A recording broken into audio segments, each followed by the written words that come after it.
Hi everyone. So today's agenda is going through some of the Salesforce developer interview questions and answers. These are some of the questions that I've actually faced in some of the interviews I've given till now. So let us quickly begin.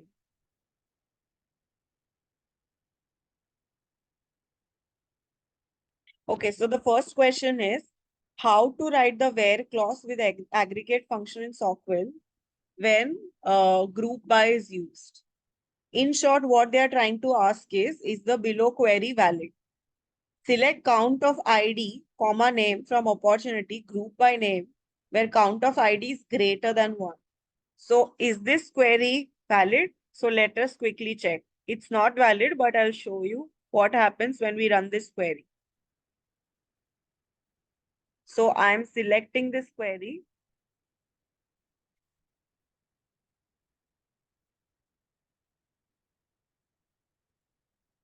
And when I run this, I see a error, unknown error passing query. So what it means is we cannot use the where clause with aggregate function. Instead, we will need to use the having clause. So here, for example, let's say we want to get all opportunity where more than one record exists with the same name and name contains ABC. Okay, name contains ABC, I'll show you later. But the first part is where the count of opportunity records is like more than one, right? Like the same name records. So how to get that? Now, because we need to use a where clause with count of ID is the aggregate function. I cannot use a where clause with aggregate function. For using that aggregate clause in the where clause, you need to use having instead of where. So if I want to say select count ID, comma name from opportunity group by name, where count ID is greater than 1. So instead of where, I would just say having count ID greater than 1. So let me just copy this query.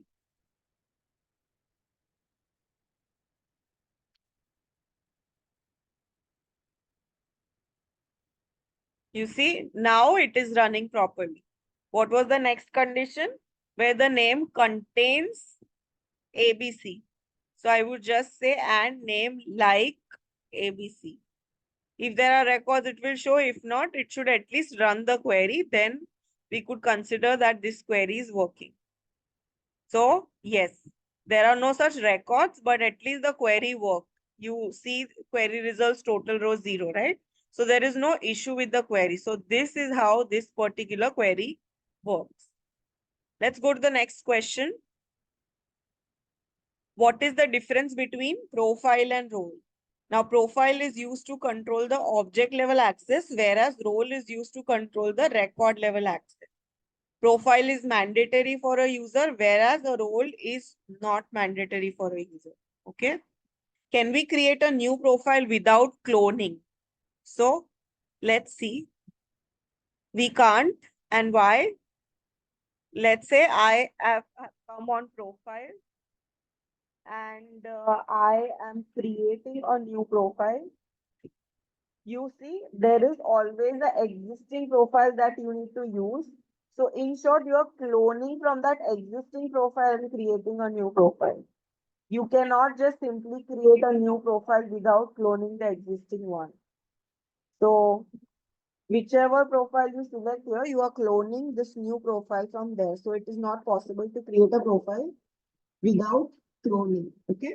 The next question is, can you call trigger from, sorry, can you call trigger from batch?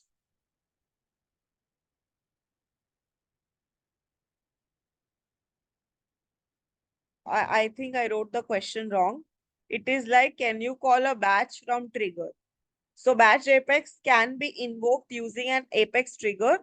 I mean, you can't call a trigger, na? Trigger is like from a event, right? So this question I've written it wrong by mistake. It is like, can you call batch from trigger? Okay. So yes, batch can be invoked from a trigger, but the trigger should not add more batch jobs than the limit. And the limit is that you could only have 5 batch jobs queued or executing at once. Now, what are governor limits in Salesforce? Because it is a multi-tenant environment, the Apex runtime engine enforces limits. There are different limits on different things or the resources that you utilize. Some of them are, let's say, queries. So you could only have 100 queries in a synchronous apex and 200 queries in a asynchronous apex. The number of DML statements that could be issued are 150 for synchronous as well as asynchronous. Heap size is 6 MB is the limit for synchronous apex and 12 MB for asynchronous apex. So similarly, all these limits that you have, these are nothing but the governor limit.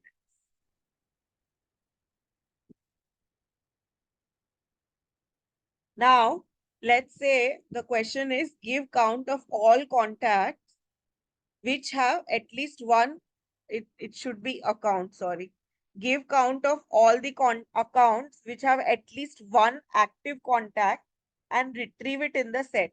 So I am sorry, please excuse me. This is account and not contact. We need to give the count of all the accounts. Okay.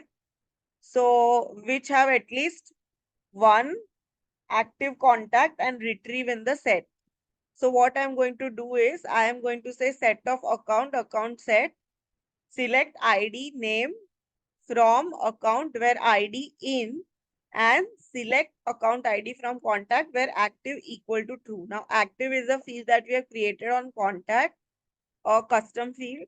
If that is true, we need to pick such contacts account ID. And then we are finding out ID name from account where ID in those account ID. So we will only get those accounts where there is at least one contact, active contact. You could also mention if you want to get the count, then you could also say select count of ID comma name from account and group by name. Okay, that is what you could do here. Now, what are all the aggregate functions that we have in SQL queries? So we have average, count, min, max, sum. So these are the 5 aggregate functions that we have in SQL queries. What is the relationship between account and contacts in Salesforce? So the answer is lookup, or you could say a special kind of a lookup, wherein the relation between them is lookup. Now, what do I mean by that is, you could have a contact record created without having a parent account. In master detail, that is not possible, right? But in lookup, it is possible. So like lookup, you could create a contact record without having a parent account. But the exception here is that there is a cascade deletion also that happens. So when you delete an account, the contacts related to that account gets deleted automatically. Also, OWD of the contact is controlled by account. So that is the relationship between account and contact. Now, the interviewer asked if you could give the syntax of the scheduler class. What is the syntax? Is public class schedulable class. That is schedulable class is the any name that you could give. Implement schedulable. That is the interface that we are implementing, within which you need to have at least one execute method. And in that execute method, you have a schedulable context as the parameter. So this is the syntax of a scheduler class. Explain different types of events in a Aura component. So there are 2 types of events, component event, application event. Now for Aura, I've created an entire tutorial, which is really useful and it would be very helpful if you go through it. If you don't know about Aura, so you could go and refer there. But I'm just giving a brief that component event is when you want to fire an event from child and the event is handled by parent. And both the components should be linked in a parent-child hierarchy. Okay. And then the other type of event is application. If you have 2 components which are not related to each other in a parent-child relationship and you want to communicate between them, then we use application event. Now, the depth and details of application event and component events, I have already explained in the Aura tutorial. You can go in my channel and check out for the Aura component playlist. And there you could find out the entire tutorial. Next question is, what happens when a method called is not Aura enabled? So when you try to call a method in Apex from your Aura, which is not Aura enabled, you will not be able to find that method name. So you will get an error saying unable to find action, the method name on controller of the Aura component. The next question is, can we have a Aura enabled method which is not static? Yes, you could have a method that is annotated with Aura enabled, but it is not static. But what happens is cannot contain parameters in it if it is not static.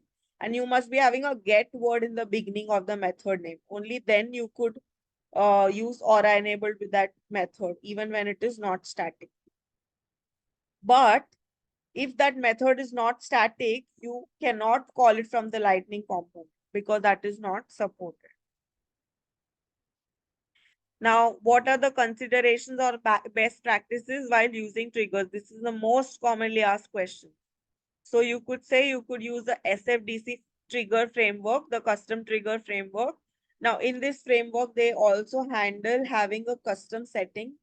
And for each object, you need to enter a record in that custom setting, which would say whether you want to run that trigger or not. So let's say if I have a trigger on account, I could create account trigger record in that custom setting with a Boolean checkbox.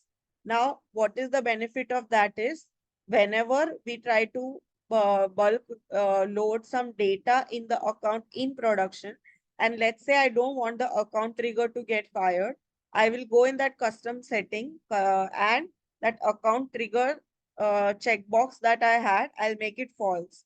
So in trigger framework, I'll be checking if that checkbox is false, then don't run it. Only if it is true, then run it. Okay.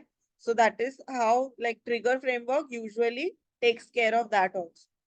Then the most important thing is you could have just one trigger per object, only handle the required events. If you are if you have some logic in before and after insert, then only put before and after insert in the trigger, not the update, because you're not doing anything in the update.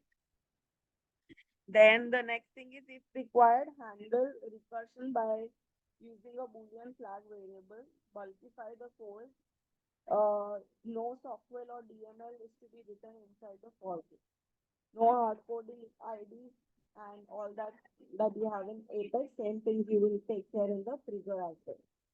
The last question is, will this query work? Select count of ID, comma name from account. So this query will not work. You will get this error. Field must be grouped or aggregated. Now let me go and try using this query.